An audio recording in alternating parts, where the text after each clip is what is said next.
Alors, exercice 50.3, exercice de base sur les séries et des réflexes qu'il faut impérativement acquérir. Alors, le principal résultat sur lequel on va se reposer, c'est si jamais UN est équivalent à Vn, alors la convergence de la série de termes générales UN s'effectue si et seulement si la série de termes générales Vn converge. Donc, voilà le gros théorème que l'on va utiliser. Oui, oui, ça doit vous commencer à vous chatouiller un peu. Donc effectivement, attention, ceci n'est vrai, c'est le cadre du paragraphe 2 dans lequel sont énoncés ces résultats, uniquement si UN et Vn sont des séries à terme positifs. Et ça, je vous demanderai tout le temps de le justifier, puisqu'on va voir que ça pose des problèmes. Alors évidemment, série à terme positif, il n'y a pas besoin d'avoir UN positif, Vn positif pour tout n. Pourquoi? Parce que si l'un des deux l'est, par comparaison à cause de l'équivalence, les deux le sont à partir d'un certain rang, comme on s'intéresse qu'à des résultats de convergence, finalement, on aura le même résultat. Et puis on a évidemment le cas où les termes sont toujours négatifs, avec un moins devant, on obtient la même chose. Alors, exemple vu dans le cours, si je pose UN égale log de 1 plus moins 1 à la puissance n sur racine de n, ceci est équivalent à un moins 1 à la puissance n sur racine de n. Cette somme, cette série converge, puisque c'est le critère des séries alternées. Alors que si je fais le développement limité de UN, j'ai un moins 1 puissance n sur racine de n plus 1 sur n plus un grand taux de 1 sur n puissance 3,5. Et donc là, j'obtiens que UN est la somme d'une série convergente, d'une autre série convergente et d'une série divergente. Donc la somme des UN diverge. Donc ça vous donne un exemple de deux séries qui sont équivalentes sans que les convergences soient les mêmes. Donc appliquons ceci aux différents cas de l'exercice. Donc le premier UN égale log de 1 plus 1 sur n. Bon, bah, on a l'équivalent en connaissant le DL, les équivalents de log en 0. Donc équivalent à 1 sur n. 1 sur n est positif. La somme des 1 sur n, séries harmoniques diverge. Donc on en déduit que la somme des UN diverge.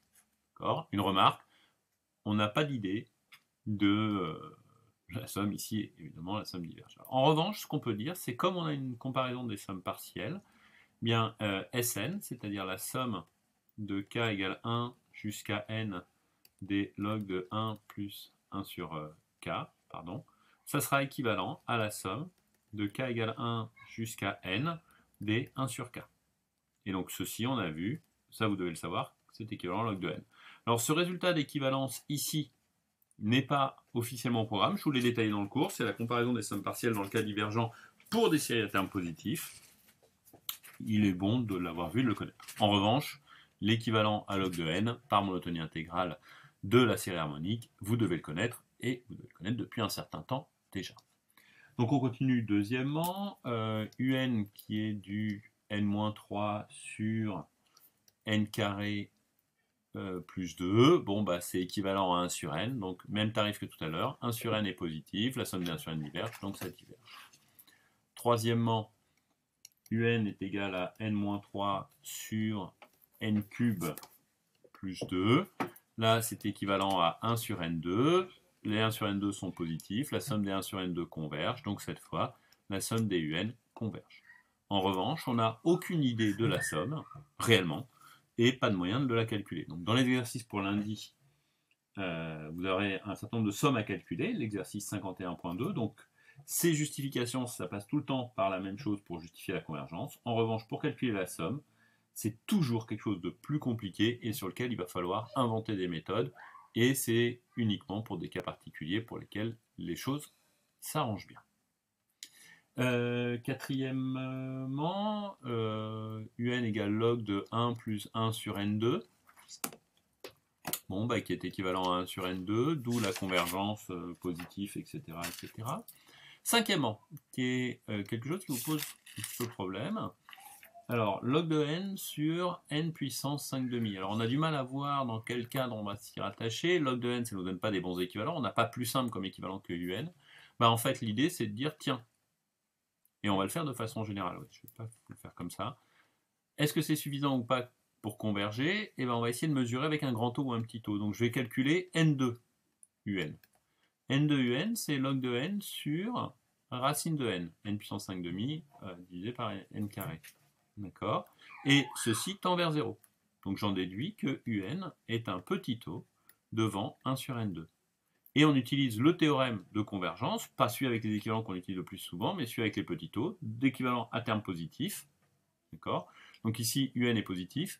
Sinon, de toute façon, ceci nous donne que la somme des un converge, puisque la somme des un est positive, valeur absolue, pardon, et maintient le petit o de 1 sur n2. Donc ça nous assure que la somme des un converge absolument. Cours de vendredi. Et convergence absolue applique convergence. Donc la somme des un converge. L'exercice 6, donc avec un énoncé assez bizarre. Alors je vous ai fait dans le cours avec le log de k qui serait une constante. Je vous propose, qui est probablement une autre correction possible, log de n puissance log de n. Bah pareil, qu'est-ce que c'est que comment manipuler ceci? Bah, une idée, je vais comparer à n2 u de n. Donc ce qui me fait du n carré, c'est puissance 2 log de n. Ça c'est le n carré sur exponentielle de log de n log de log de n, hein, valable pour un n suffisamment grand évidemment. Et ceci c'est finalement exponentielle log de n facteur de 2 moins log de n. Alors log de n tend vers l'infini lentement, mais il y va. Donc ceci tend vers moins l'infini.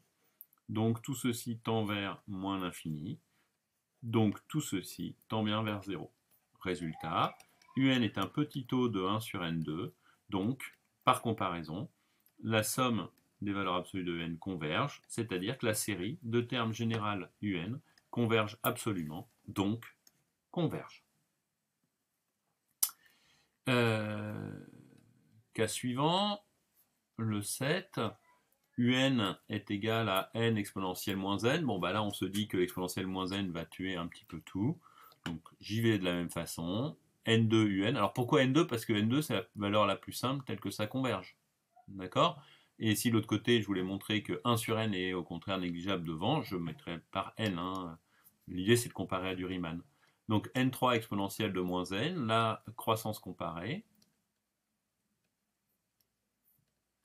Ceci tend vers 0, donc à nouveau, un est un petit o de 1 sur n2, d'où la convergence absolue de la série, donc la convergence de la série. De toute façon, les termes sont positifs, pas de difficulté. Dernièrement, un qui est une différence de sinus 1 sur n moins sh 1 sur n. Alors, bah, on va en chercher un équivalent. Pour en avoir un équivalent, on ne peut pas se contenter de l'équivalent, parce que je somme les équivalents, j'obtiens un 0, et on se souvient du prof qui grommelle en amphi 2 lorsqu'on a un équivalent à 0. Donc on en fait un développement limité, 1 sur n, moins 1 sur 6n cube, plus un petit o de 1 sur n cube. Une remarque, là, le développement limité, je sais qu'il suffit que j'aille jusqu'à l'ordre 2, en fait. C'est-à-dire que je vais le réécrire après, mais j'avais pas besoin de l'ordre 6. Alors, moins 1 sur n, plus 1 sur 6n cube, plus un petit o de 1 sur n cube, ce qui donne, lorsqu'on simplifie les deux, du moins 1 sur 12n cube, plus petit o de 1 sur n cube, et donc on obtient que un est équivalent à moins 1 sur 12, multiplié par 2, moins 1 sur 6 n cube, n'importe quoi, 1 sur 6 c'est 2 sur 6, donc 1 sur 3 n cube, excusez-moi, voilà, 2 sur 6, 1 sur 3 n cube. Là on a le cas d'une série qui converge absolument, de termes négatifs mais de signes constants. Donc on n'utilise pas la propriété des séries à termes positifs, mais la propriété des séries à termes constants, ou moins la propriété des séries à termes positifs. Juste une dernière remarque suite à ce que je vous avais dit. Donc ici, évidemment, la série converge. On a même obtenu l'équivalent. Alors, ce que je disais, c'est quand on s'intéresse à des convergences de séries par du Riemann, il suffit de s'arrêter à l'ordre 2. Donc ici, je peux dire que c'est 1 sur n plus un petit taux de 1 sur n2. En fait, on a même besoin d'un grand taux de 1 sur n2, ça suffit. Moins, Riemann aussi, donc 1 sur n plus petit taux de 1 sur n2. Et même si j'avais un terme, vous voyez, je pourrais me contenter du grand taux. Ce qui fait que quand tout ça simplifie, ça me donne un grand taux de 1 sur n2. Et par comparaison, grand taux de 1 sur n2 m'assure que la somme des valeurs absolues de un converge. Donc c'est-à-dire que la série de termes générales un converge absolument, donc converge.